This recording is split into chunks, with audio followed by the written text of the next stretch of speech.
karena ini baru pertama kita mengupas kulit luar dari keutamaan Santo Stefanus paroki kita yang sudah 22 tahun menjadi nama pelindung paroki kita, Santo pelindung paroki kita, maka mungkin tidak akan mudah untuk awal. Kita semua saya yakin, dan saya tidak malu mengakui bahwa ini memang tidak mudah. Tetapi kita coba, ini tahun pertama kita mencoba untuk mendalami, maka dari itu kita akan belajar bersama. Tahun-tahun ke depan pasti kita akan menjadi lebih paham, lebih mengenal, bahkan kita bisa meneladang keutamaan Santo Stefanus. Untuk itu, mari kita mulai bersama. Romo Herman akan memimpin. Ya.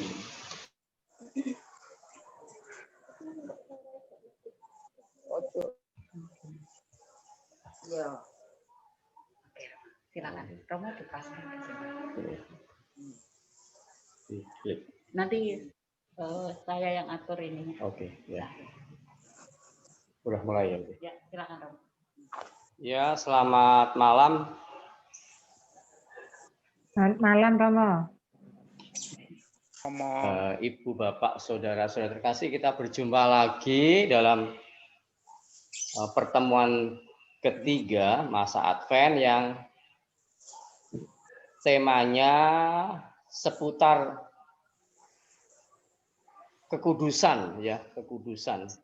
Tentu seperti tadi sudah dikatakan oleh Bu Rini, ini memang buah coba-coba juga, artinya sebuah usaha untuk menggali dan menemukan nantinya spiritualitas Santo Stefanus sebagai pelindung dari paroki kita. Tentu ini sebuah usaha yang patut diapresiasi, tapi tentu ada kesulitan-kesulitan di dalamnya. Karena sebenarnya tidak banyak cerita, kisah, atau fakta, data dari kitab suci, khususnya di kisah para rasul tentang Santo Stefanus. Tapi nggak apa-apa, kan memang biasanya untuk meraih sesuatu yang baik itu kan tentu ada proses, ada kesulitan, ada pergulatan, ada kesusahan, jatuh, ya kan, bangun lagi, seperti itu. Baik, kita akan memulai pertemuan ketiga Advent ini dengan membuat tanda salib dulu, ya. Dalam nama Bapa dan Putra dan Roh Kudus. Amin. Tuhan bersamamu dan bersama rohmu. Ya, tadi kita sudah saya memberikan sedikit pengantar tentang bahasan atau tema kita pada pertemuan Advent ketiga, lalu ada sedikit ya kesulitan, tapi ya tidak apa-apa, itu hal yang biasa.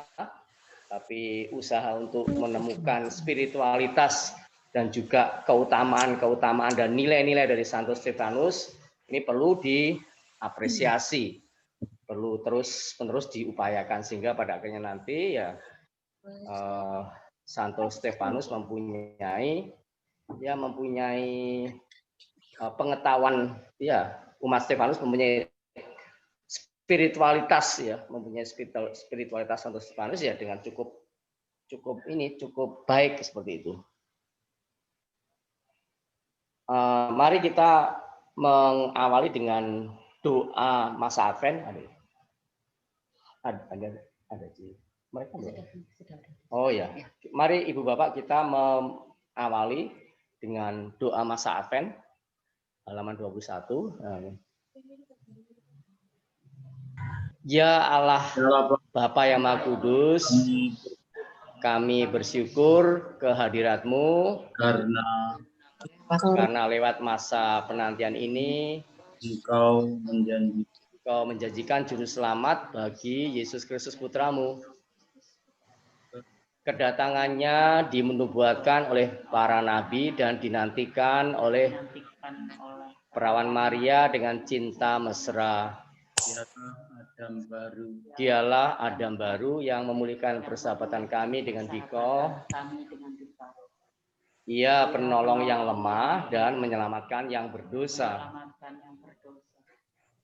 Ia membawa damai sejati bagi kami dan membuat semakin banyak orang mengenal Engkau dan berani melaksanakan kehendak-Mu.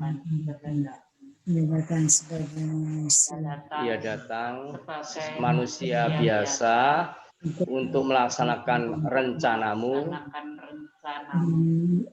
dan membukakan jalan keselamatan bagi kami. Pada akhir zaman, Ia akan datang lagi dengan semara dan mulia untuk menyatakan kebahagiaan yang kami nantikan. Kami mohon kelimpahan rahmat-Mu agar selama hidup di dunia ini kami selalu siap siaga dan penuh harap menantikan kedatangannya yang mulia. Agar pada saat Ia datang nanti, kami Kau perkenankan ikut berbahagia bersama Dia dan seluruh umat kesayangan-Mu. Sebab Dialah Tuhan pengantara kami, kini dan sepanjang masa. Amin. Kita langsung saja menuju atau melihat teks kitab suci dari Kisah Para Rasul bab 6 ayat 18 sampai dengan 15. Ini enggak ada ayatnya. Baik, kita baca saja bersama-sama ya, gitu. Ya. Mari kita baca bersama-sama dari tuduhan terhadap Stefanus. Dan Stefanus yang penuh dengan karunia dan kuasa mengadakan mujizat dan tanda-tanda di antara orang banyak.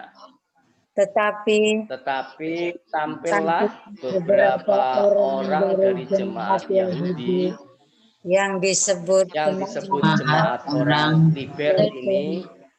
Anggota jemaat itu adalah orang-orang dari Kirene dan Alexandria bersama dengan beberapa orang Yahudi dari Turkiya dan dari Asia.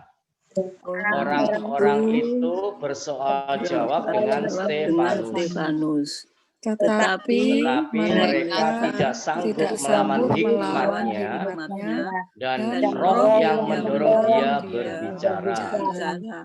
Lalu mereka menghasut beberapa orang untuk mengatakan, kami telah mendengar dia mengucapkan kata-kata hujat terhadap Musa dan Allah. Dengan jalan demikian, mereka mengadakan suatu gerakan di antara orang banyak serta tua-tua dan ahli Taurat.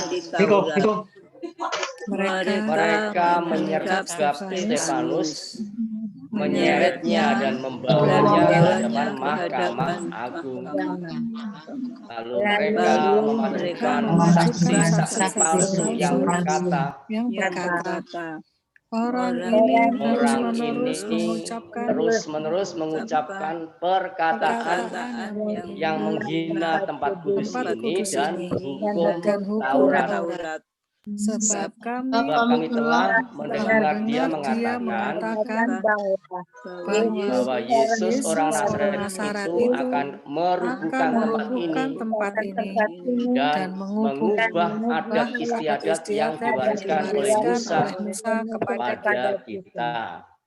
Semua orang yang duduk dalam sidang mahkamah agama itu menatap Stefanus. Lalu mereka melihat muka Stefanus sama seperti muka seorang malaikat.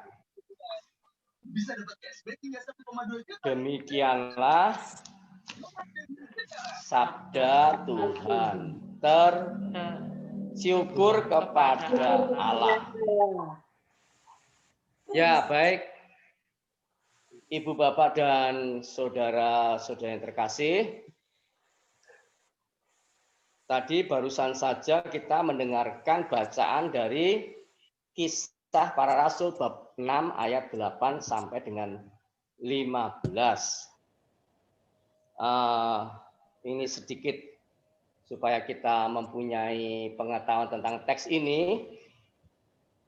Sebenarnya tadi judulnya kan tuduhan, ya, tuduhan terhadap Stefanus. Dan tuduhan ini sebenarnya tuduhan palsu, kan, ya kan? Tadi kan kita membaca di sana di teks Kisah 6 bab 6 ayat 8 sampai 15 itu Stefanus dituduh, ya kan? Dituduh bahwa Stefanus ingin ya merobohkan, maksudnya bait Allah, karena begitu merobohkan tempat ini. Saya kira maksudnya mungkin ya sinagoga, ya saya kira sinagoga itu artinya kan ini tempat ibadat. Setelah pembuangan kan umat Israel sudah tidak punya bait Allah lagi karena sudah dihancurkan dan dirobohkan, kan seperti itu. Lalu ya sekarang istilahnya menjadi sinagoga, ya kan, jadi merobohkan sinagoga atau tempat ibadah dan mengubah adat istiadat yang diwariskan oleh Musa kepada kita, ya. Jadi ada tuduhan palsu yang dialamatkan oleh Stefanus. Dan sebenarnya kalau kita melihat Kisah Para Rasul ini, sebenarnya Paulus sebenarnya juga Stefanus juga memberikan pembelaan, ya. Itu sebenarnya Ibu Bapak bisa melihat, ya. Jadi ada pembelaan Stefanus. Pembelaan Stefanus itu ada dalam Kisah Para Rasul bab 7 ayat 1 sampai 53. Jadi sangat panjang sekali sebenarnya, ya. Dan sebenarnya kalau kita membaca pembelaan Stefanus di Kisah Para Rasul bab 7 itu kita bisa sedikit membayangkan atau kita bisa merasakan bahwa Stefanus adalah orang yang ini, ya, yang tahu mengenai sejarah, ya, sejarah bangsa Israel, kan. Anda kalau coba aja nanti, ya, saya kira ada baiknya kalau masing-masing dari Ibu Bapak, saudara-saudari membaca, ya, pembelaan Stefanus, karena tidak mungkin kita membaca 54 ayat itu dari Kisah bab 7 tentang pembelaan Stefanus. Jadi dari sini saja kita bisa kemudian sedikit menyimpulkan bahwa Stefanus adalah orang yang menguasai sejarah Israel, ya, sejarah, dan artinya juga membaca kitab suci.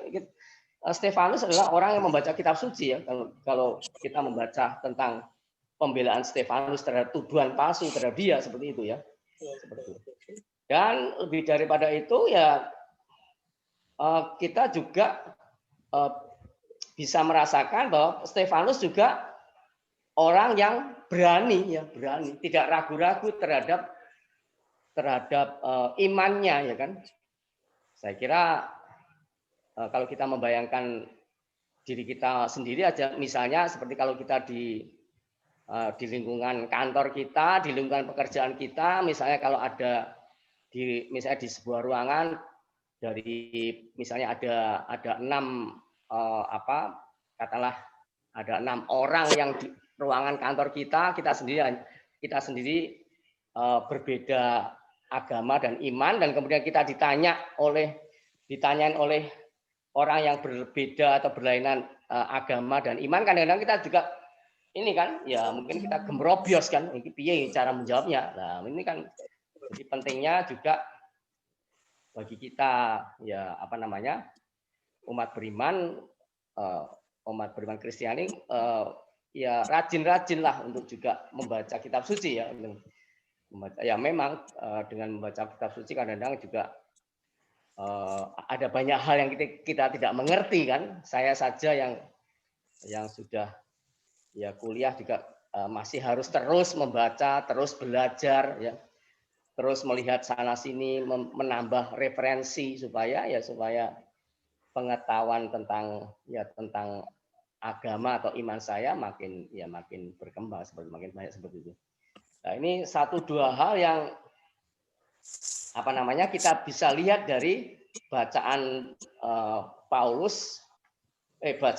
bacaan kisah, maksudnya kisah para rasul bab 6 ayat 8 sampai 15. Ya, jadi tadi di sana dikatakan dalam kisah bab 6 ayat 5 itu Paulus adalah seorang yang beriman dan dipenuhi oleh Roh Kudus, ya. Jadi saya dulu masih ingat pesan dari salah satu dosen kami, ya, beliau seorang Romo mengatakan ya sebagai seorang imam ya pada zaman atau saat ini itu dituntut imam yang soleh, imam yang kudus, tapi imam juga yang pandai. Nah, saya kira itu memang benar yang dikatakan oleh salah satu dosen filsafat kami, almarhum Romo Rekso Susilo. Ya, beliau pernah mengatakan begitu. Artinya untuk menjadi orang beriman itu kadang-kadang juga dituntut wawasan yang luas, gitu kan ya, pengetahuan tentang keagamaan yang cukup, ya kan, juga hidup yang saleh, ya, hidup yang kudus. Dan itu memang kita lihat dalam diri Stefanus, ya kan. Artinya orang sungguh-sungguh mumpuni seperti itu, ya. Nah, lalu kita juga bisa mengatakan bahwa Stefanus adalah orang yang sungguh-sungguh menghidupi imannya, ya, seperti itu. Sehingga tadi ketika dia dituduh, ya, dengan tuduhan palsu, ya kan, dari beberapa orang tadi, dari jemaat Libertini itu, saya kira Libertini dari kata Libertini mungkin inilah sebuah kelompok, ya, atau sebuah kelompok. Libertini ini orang-orang yang mungkin mengagungkan kebebasan, saya kira begitu, ya, Libertini itu kalau salah, ya, Libertini. Karena saya pernah ingat ada satu OMK dari Algon itu di lengannya itu ditato. Waktu itu saya kaget sekali, anak muda itu, di lengannya itu ditato besar sekali, itu ditulis ditato kata-kata Libertini. Wah, ini penganut kebebasan ini, artinya orang jadi dia mungkin sosok yang mungkin tidak diatur atau diberi menerima ketaatan dari peraturan seperti itu, ya. Jadi tadi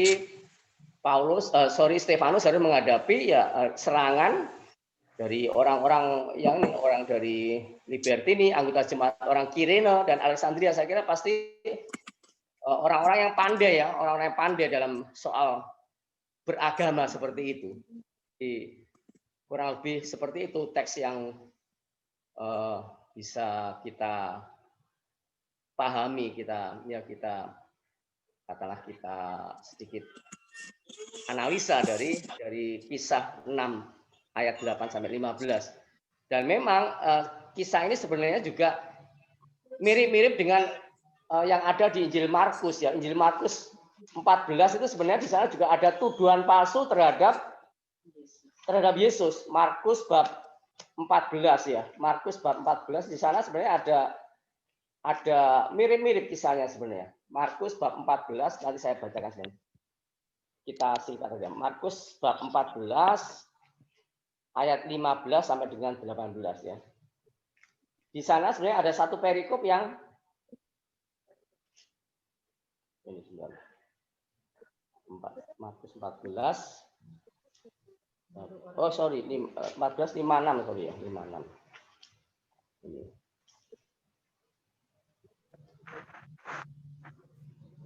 Nah, ini Markus bab 14 ayat 55, mulai 55. perikopnya Yesus di hadapan Mahkamah Agung. Mulai ayat 55, imam-imam kepala malah seluruh mahkamah agama mencari kesaksian terhadap Yesus supaya ia dapat dihukum mati. Tetapi mereka tidak memperolehnya. Ayat 56, banyak juga orang yang mengucapkan kesaksian palsu terhadap Yesus. Tetapi kesaksian-kesaksian itu tidak sesuai yang satu dengan yang lain. Ayat 57, lalu beberapa orang naik saksi melawan dia dengan tuduhan palsu ini. Ayat 58, Markus bab 14, kami sudah mendengar orang ini berkata, aku akan merobohkan bait suci buatan tangan manusia ini, dan dalam 3 hari akan kudirikan yang lain, yang bukan buatan tangan manusia. Nah, ini sebenarnya mirip-mirip dengan kisah yang dinarasikan oleh penginjil Markus bab 14 itu ya. Jadi ini menarik, sebenarnya menarik ya. Saya sendiri juga banyak ya, artinya membaca sana sini, menengok sana sini, mengintip sana sini, bagaimana ini bisa memahami sebuah teks itu ya. Supaya dari situ nanti kita bisa mengambil sesuatu ya, sesuatu yang sifatnya mungkin ya rohani atau mungkin sifatnya sesuatu yang ya untuk hidup pertumbuhan hidup rohani kita atau juga untuk perkembangan jemaat dan seperti itu ya. Baik, supaya pertemuan ini tidak hanya monolog, artinya saya saja yang ngomong, kita akan beralih pada bagian pertanyaan reflektif ya, Jadi nanti saya harap nanti di sana, kemudian kalau kita bisa bersharing, lalu bertanya, lalu mungkin kita mau mengungkapkan sesuatu yang monggo saja supaya pertemuan ini lebih hidup dan lalu pertemuan ini meninggalkan sesuatu dalam diri kita, dalam pikiran kita, mungkin dalam hati kita, nanti kita mungkin bawa dalam kehidupan kita, lalu kemudian menjadi sesuatu yang sungguh-sungguh menumbuhkan, menguatkan, meneguhkan iman kita seperti itu. Jadi pertanyaan reflektif seperti ini. Pertama, bagaimana kita orang modern menanggapi panggilan kepada kekudusan, ya kan? Mana cara kita mengusahakan kekudusan itu? 3, mengapa manusia tidak akan pernah bisa mencapai kekudusan dengan usaha atau upaya mereka sendiri? Yang nomor 4, pertanyaan reflektif nomor 4, apa yang Tuhan Yesus ajarkan tentang cara mengusahakan kekudusan? 5, sudahkah kita mengandalkan Yesus dalam usaha kita terarah pada kekudusan, ya kan? Baik, sebelum kita nanti masuk dalam acara tanya jawab, sharing dan macam-macam, akan ada sebuah video yang singkat ya, hanya 1 menit setengah. Mari kita lihat dan dengarkan bersama-sama. Ini bahasa Italia juga supaya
lambat. Ya. Maksudnya ya. Jalannya lemot ya, sampai. Iya.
Lakukan tugasmu dari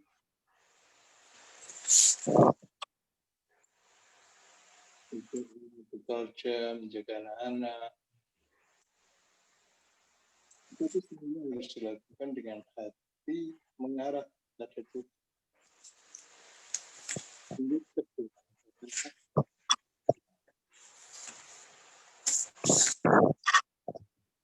Itu dalam kesulitan, semuanya diserahkan pada Tuhan.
Ya, tadi kita sudah melihat video yang tidak ada suaranya. Minta maaf, ada sedikit trouble dengan apa?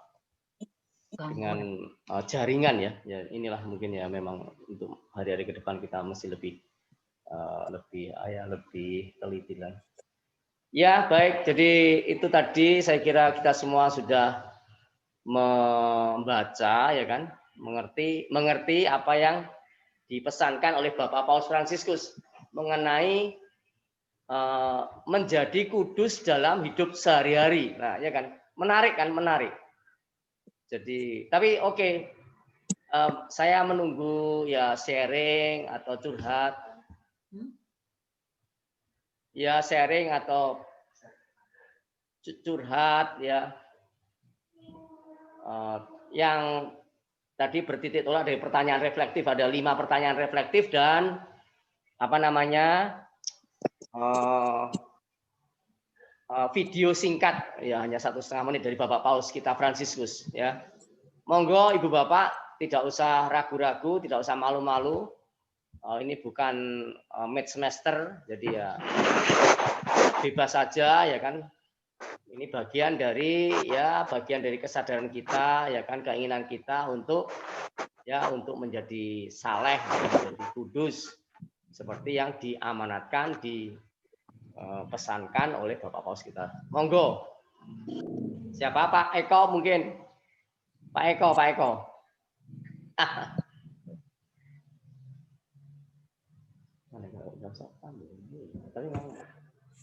Itu saya tampil itu gimana? Ya, Romo, nanti. Sama agak.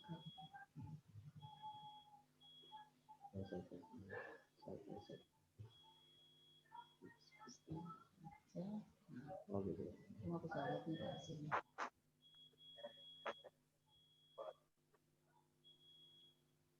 Oh atas bawah ya. Ke sana. Iya. Baik, siapa? Pak Agus mau sharing? Pak Agus mau mengalih sharing atau mau mengungkapkan unek-unek? Aduh Romo, angel Romo. Ya memang aku ayo angel Pak untuk menjadi mau mewujudkan apa yang di. Ya Pak Agus, monggo. Agus yang mana Romo? Agusnya ada 3 ini Romo. Suara nggak jelas. Agus Wit. Bisa. Kamu nggak dengar suaranya? Dengar tapi nggak tahu. Ini saya Romo. Hanya 10. Monggo Pak Agus. Ya kalau melihat dari video yang disampaikan Bapak Paus tadi memang kalau saya menerapkan ke apa yang terjadi di rumah, kadang untuk hal-hal yang kecil saja, misalkan royokan remote melihat apa gitu aja sudah kadang itu satu minta Indosiar, satu minta RCTI lah, kayak gitu aja gontok-gontokan nih. Iya, ya. Katakan seperti itu memang ya susah, tapi perlu kesadaran untuk sabar Om. Itu aja Ya. untuk itu dulu. Nah, itu yang pertama memang harus kita sadari. Mengalah itu, bersabar itu memang yang utama, seperti itu Romo. Iya, ngalah kan tidak berarti kalah kan bagus ya, ada pepatah Jawa. Ngalah kan tidak berarti kalah ya kan ini. Ya betul Romo. Seperti Ya. itu kalau dari saya, dari hal kecil saja itu kadang tidak kita sadari, podo-podo gak belum ngalah kadang kan gitu. Ya. Ini ada Pak Anton ya. Pak Anton, ada Pak Anton nih. Oh iya Romo. Ayo dong. Anda kan katekis, kuliah S2. Ayo dong kasih peneguhan pada umat kita. Kasih sharing apa? Baik Romo, kalau saya sejalan dengan apa yang dikatakan Paus dan juga Pak Agus tadi, bahwa panggilan terhadap kekudusan itu panggilan sehari-hari ya. Ya. Bagi kaum awam juga ya. dan bagi ya rohaniwan seperti Romo. Tapi menurut saya ini perjuangan tanpa henti Romo.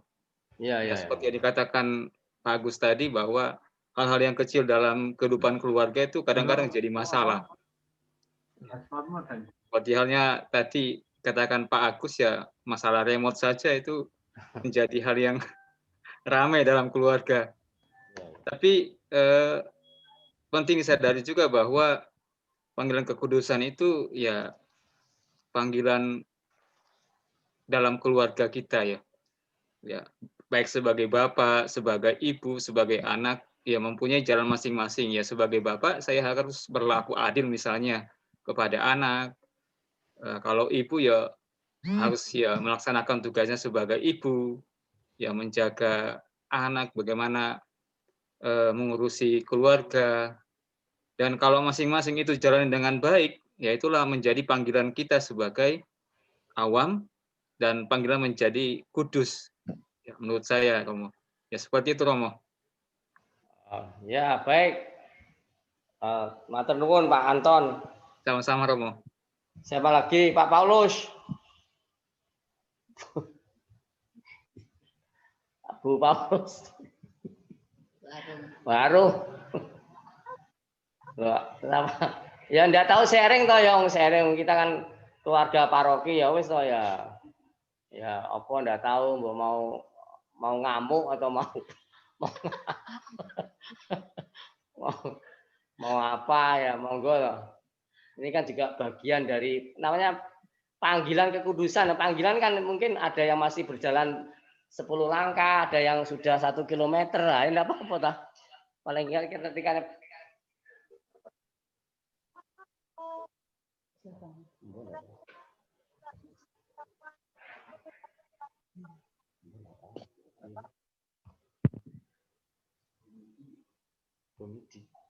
Oh, Bu Medi. Ibu Maria Wona, Ibu Maria Wona. Oh, ini toh. Iya, enggak yang sama itu yang Maria kali. Oh. Sahkem. Ya, siapa mau itu lagi mau mengungkapkan unek-unek, mau mengajukan pertanyaan, mau sedikit cerita seperti tadi di sharingkan oleh Pak Agus Wid.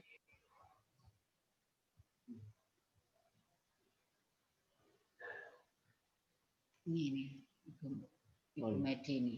Oh, Medi. Sama Farel. Farel ini barusan komuni. Oh ya, Bu, mungkin Bu Maria. Maria. Bu Maria ini bagaimana Bu Maria?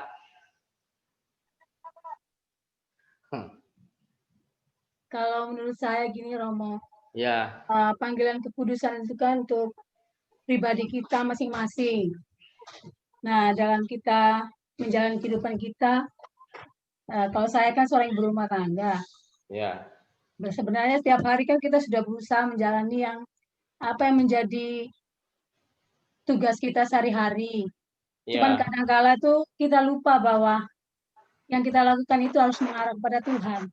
Kadang-kadang kita melakukannya sekedar kewajiban, sekedar betul. Rutinitas seperti itu. Iya. Dan supaya kita lebih kudus, menurut saya ya kita harus menyiapkan waktu lebih banyak lagi untuk berdoa kepada Tuhan. Istimewa waktu doa dalam keluarga. Seperti itu Romo, terima kasih. Wah, terima kasih Bu Maria atas sharingnya. Monggo disambung lagi. Siapa? Sherly. Sherly aja turu toh. Oh, turu ae. Oh, awake sharing kok turu.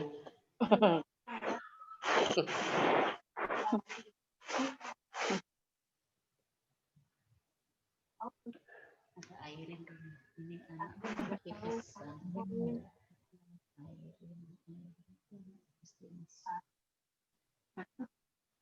Hari Kaisar.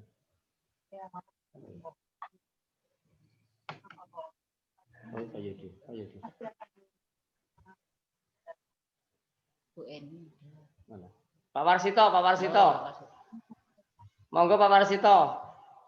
Nggih Romo. Kan ya. Asim toh. Ya. Bagaimana Pak Warsito? Nggih Romo, terima kasih. Ya, sama-sama. Kita memang dituntut untuk hidup dalam kekudusan. Tetapi dalam kenyataannya hidup ini kok sulit untuk mencapai ke sana ya Romo. Ya. Karena situasi tekanan sosial, tekanan keluarga dan sebagainya. Belum lagi kita itu menyatukan antara angan-angan, pikiran, dan iman. Kalau itu satu jalan, satu suara, mungkin bisa Romo. Misalnya kerelaan kita sebagai pelayan, apakah kita ikhlas melayani umat, apakah kita mudah tersinggung atau tidak, ini kan berbicara tentang kerelaan untuk pelayanan. Ya. Nah, kalau kita rela menerima seperti halnya Tuhan Yesus menerima disalib, disiksa dan sebagainya. Nah, sedangkan kita tidak sampai ke sana, tapi kita akan berhadapan dengan diri kita sendiri aja, bukan memimpin orang lain. Kadang kita masih belum bisa menaklukkan aku kita, ego kita, kemudian kalau kita masih angan-angan masih ombro-ombro, itu rasanya untuk mencapai kekudusan itu agak sulit. Kita perlu keheningan, perlu suasana hati yang tidak tergoda dengan situasi di sekeliling kita. Itu memungkinkan untuk menuju kepada kekudusan. Tapi karena kita ini hidup bermasyarakat, hidup mencari kehidupan untuk jasmani, sehingga kadang-kadang kita juga bersinggungan dengan orang lain mungkin, dan lain sebagainya. Itu semua saya rasa untuk mencapai kekudusan perlu perjuangan yang cukup berat. Dengan mendekatkan diri kepada Tuhan saja juga tidak mungkin, karena kita juga bersama dengan masyarakat secara luas. Nah, mungkin kalau kita hening, tenang, kemudian kebutuhan-kebutuhan hidup itu tidak terlalu kita pikirkan, tapi kita nerimo, mungkin ya kita akan mengarah pada kekudusan. Nerimo dalam arti yang kita hadapi harus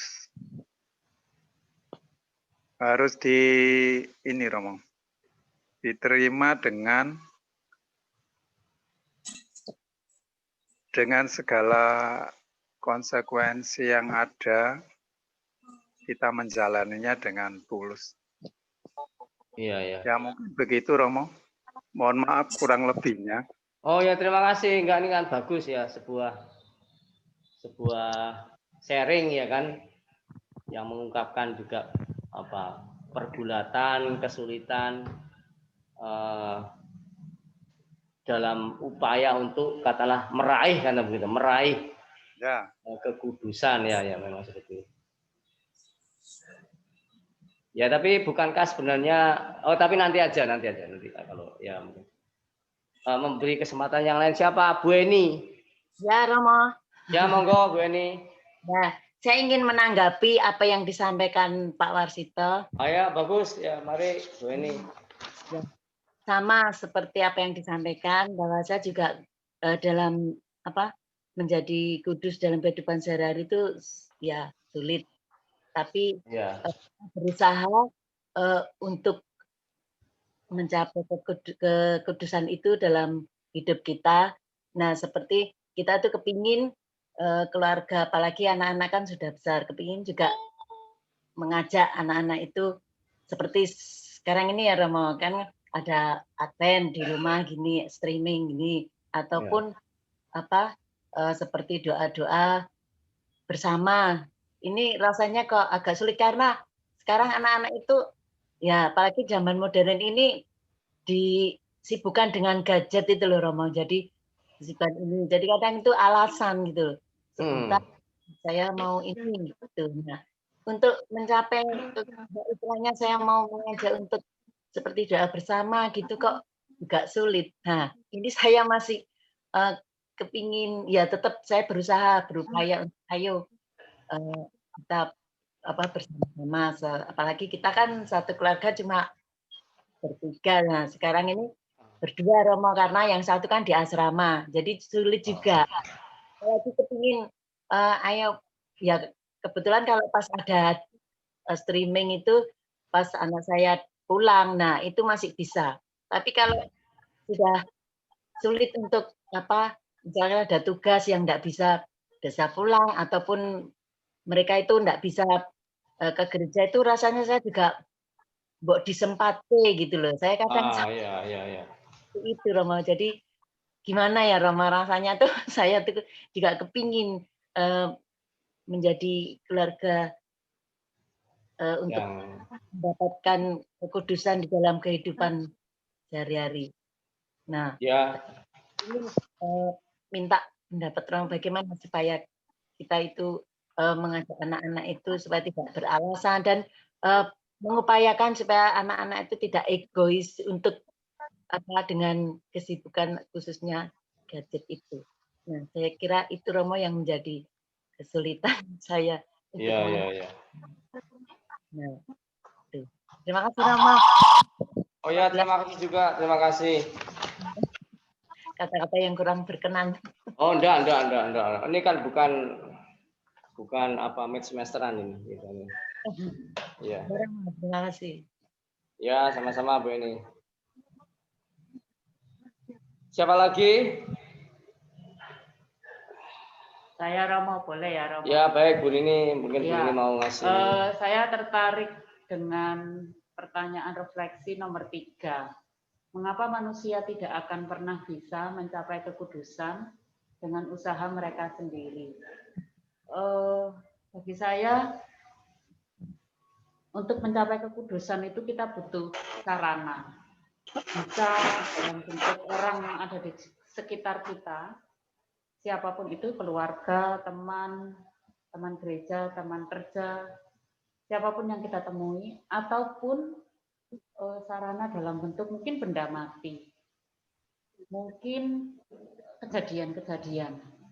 Nah, untuk itu memang tidak mudah untuk bisa menghargai gitu ya, atau menganggap bahwa apa yang kita hadapi sehari-hari itu sarana kita untuk mencapai kekudusan. Karena bagi saya memilih sarana itu sebuah pilihan, hak kita yang diberikan oleh Tuhan untuk aku mau melalui kejadian ini, aku mau mencapai pada kekudusanku.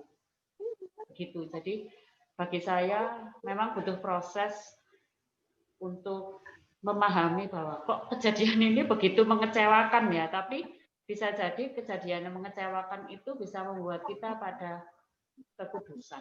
Jadi memang manusia tidak akan pernah bisa sendiri untuk mencapai kekudusan. Itu sih Romo yang saya bisa sampaikan. Jadi misal kalau pandemi ini mungkin bisa jadi ini cara saya untuk mencapai kekudusan, ini kendaraan saya untuk bisa mencapai kekudusan. Nah, bagaimana kita akan menganggap sebuah kejadian atau orang lain atau benda itu membawa kita sampai kekudusan, memang itu mungkin prosesnya mesti panjang begitu ya, enggak gampang memang. Itu sih Romo, itu dari saya. Ya, baik. Terima kasih Bu Rini sudah bersharing, lalu juga tadi mengatakan pendapat bahwa ya memang perlu sarana untuk mencapai kekudusan ya kata itu. Ya mungkin bagi kita kata mencapai mungkin kalau bisa mungkin merasakan aroma kekudusan lah, atau mengintip kekudusan lah, begitu kan artinya. Ya tentu kan artinya kekudusan itu kan juga mengandaikan kerendahan hati toh. Kalau kita membaca hidup atau biografi orang-orang kudus, misalnya yang saya pernah juga mempelajari ya, yang lumayan lama, Santo Vincentius Apaulo ya kan, seorang pendiri orang kudus, pendiri Romo-Romo ini Lasaris ya, Romo-Romo Lasaris itu pusatnya di sana di gereja mana kelahiran Santa Perawan Maria di mana di Kepanjen. Nah itu kan ya salah satu adalah ya ketika orang berani untuk bersikap rendah hati dalam kehidupan. Nah, itu salah satu nasihat. Ada 5 nasihat sebenarnya dari Santo Vincentius, selain kerendahan hati atau mungkin simplisitas ya, kesederhanaan seperti itu ya. Baik, yang lainnya supaya nanti saya nggak banyak ngomong. Yang penting saya Romo. Ya, mari Pak Lulu ya. Ya, saya singkat saja Romo. Ya, jadi seperti tadi yang kita lihat di video, sebenarnya untuk kalau Romo bilang aroma kekudusan, jadi bagi saya siapa saja yang malam ini ikut ibadat Advent ketiga, yaitu sudah mempunyai ada aroma kekudusan, Romo. Betul. Saja, betul sekali saya kira. Iya. Ya memang sih memang. Ya. Ya memang artinya apa namanya, memang saya kira benar ini kata Pak Lulub ya, artinya ya mungkin semacam membuat itu ya, membuat apa itu, semacam membuat bentuk suatu benda yang berbentuk tertentu, lalu kemudian kita harus memasang satu-satu apa namanya, bukan parcel, apa tuh, puzzle. Jadi kalau kekudusan itu diibaratkan sebuah benda, ya kan, lalu kita harus katakanlah menggapainya ya, atau menggenggamnya secara penuh tuh lah, ya tentu kita harus dengan rendah hati mengatakan kita belum sampai ke sana ya. Saya harus mengatakan juga bahwa saya ya masih jauh dari kekudusan seperti itu. Tapi ya paling enggak ya ada seperti istilahnya Pak Warsito tadi, angan-angan untuk menjadi kudus, dan saya kira ini juga penting kan ya. Seperti itu. Karena seperti yang dikatakan oleh Santo Agustinus bahwa sebuah doa itu bisa juga diawali dengan sebuah keinginan untuk berdoa, kan begitu. Jadi keinginan untuk berdoa itu juga adalah sebuah doa juga sebenarnya lah. Kita bisa mengawali start dari situ ya, jadi seperti itu. Keinginan untuk menjadi kudus ya kan, itu bisa juga dikategorikan sebagai bagian dari untuk meraih karena mencapai ya kekudusan itu. Baik, yang lainnya, siapa lagi ya? Sampai jam berapa? Oh ya sudah. Kan menarik. Iya. Ya baik, karena kita dibatasi oleh waktu, jadi saya kira saya tidak perlu memberikan kesimpulan atau rekapitulasi, nggak perlu. Tapi saya kira tadi apa yang dikatakan oleh Bapak Paus bisa menjadi bahan introspeksi kita ya, bahan untuk menilai masing-masing dari kita. Tadi Bapak Paulus mengatakan bahwa ya kekudusan itu tidak berarti kita berdoa sepanjang hari, tidak. Bapak Paulus tadi mengatakan begitu. Tapi dengan ya bekerja, lalu mendampingi putra-putri, ya tentu dengan berdoa tadi, ya berdoa dalam arti sebelum makan, selama seperti itu adalah juga bagian dari kekudusan. Dan bahkan ya kan, kalau ada kesedihan, ada duka, ada penderitaan, itu pun juga kalau kita bisa menghayatinya ya dalam iman kepada Yesus yang juga pernah menderita, lah itu juga adalah bagian dari kekudusan ya kan. Saya kira kekudusan harus dilihat secara luas seperti itu. Ya sementara begitu, karena waktu juga sudah jadi kita meneruskan yang lain. Kita melanjutkan dengan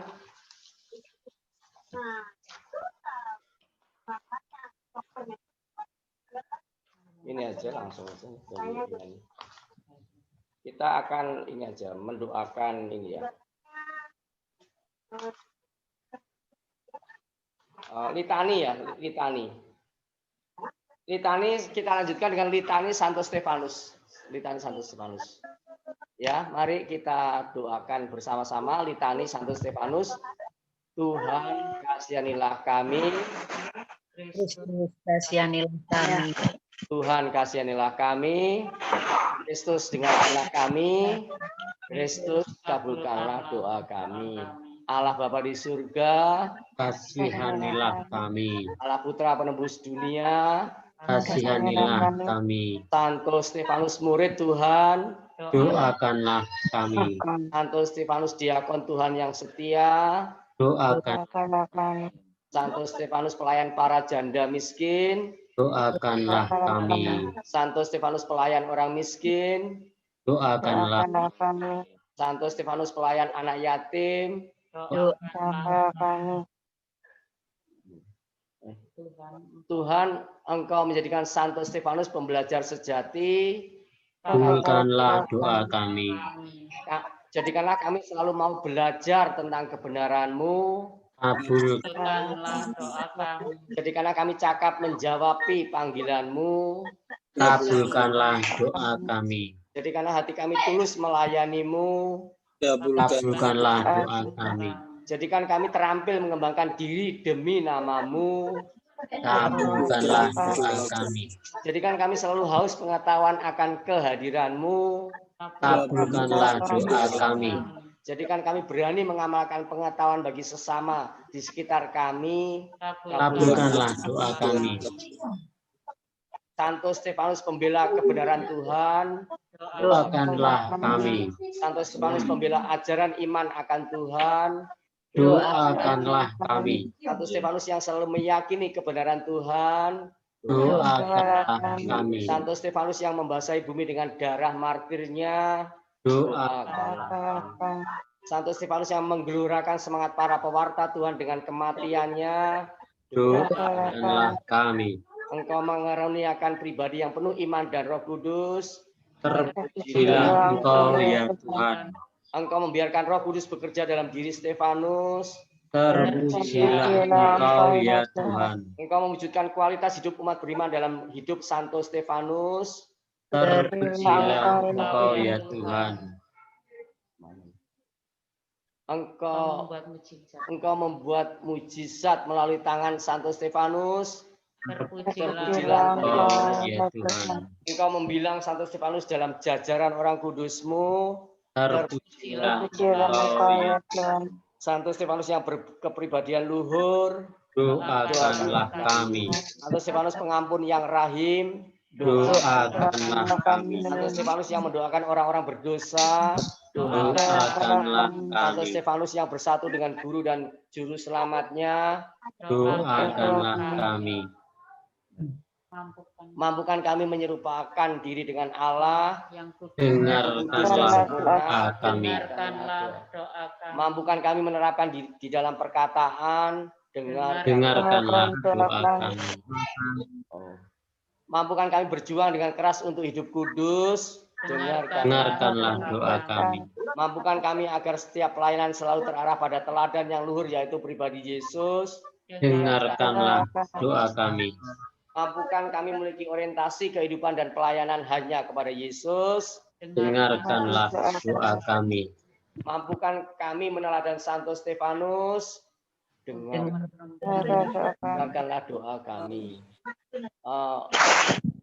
Mampukan kami meneladan Santo Stefanus untuk merenungkan dan menghidupi semangat imitasio Christi. Dengarkanlah doa kami. Anak domba Allah yang menghapus dosa-dosa dunia. Kasihanilah kami. Anak domba Allah yang menghapus dosa-dosa dunia. Kasihanilah kami. Anak domba Allah yang menghapus dosa-dosa dunia. Kasihanilah kami. Kita satukan seluruh permohonan dan harapan kita, doa-doa kita, keinginan kita, kerinduan kita untuk menjadi saleh dan kudus dengan doa yang diajarkan oleh Yesus sendiri. Kita berdoa bersama-sama. Bapa kami yang ada di surga, dimuliakanlah namamu, datanglah kerajaan-Mu, jadilah kehendak-Mu di atas bumi seperti di dalam surga. Berilah kami rezeki pada hari ini, dan ampunilah kesalahan kami, seperti kami pun mengampuni yang bersalah kepada kami. Dan janganlah masukkan kami ke dalam pencobaan, tetapi bebaskanlah kami dari yang jahat. Amin. Kita doakan doa penutup bersama-sama. Marilah berdoa. Allah Bapa yang Maha Kasih, kedatangan Yesus Putramu untuk kami rindukan.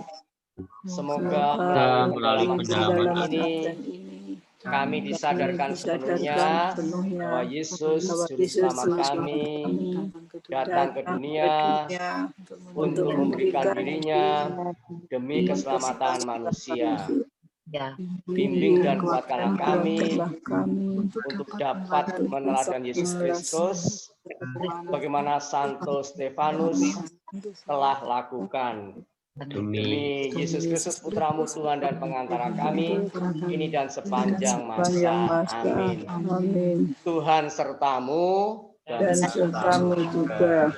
Ibu bapak, saudara-saudari beserta keluarga dalam usaha dan upaya untuk mencapai kesalehan kekudusan senantiasa diterangi, dibimbing, dilindungi dan diberkati oleh rahmat Allah Yang Maha Kuasa dalam nama Bapa dan Putra dan Roh Kudus. Amin. Amin. Terima kasih dan selamat malam. Selamat malam. Assalamualaikum. Terima kasih kembali. Selamat malam semua.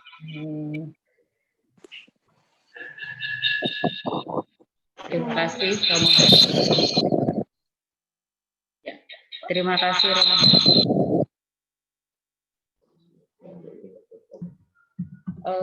Bapak Ibu, jadi tadi kita sudah menjalankan permenungan Santo Stefanus masuk minggu yang ketiga. Memang tadi Romo sudah sempat sebutkan bahwa contohnya tadi Santo Vincentius begitu ya, spiritualitas Vincentius betapa panjangnya diproses. Jadi kalau kita mulai hari ini, saya rasa itu tidak masalah.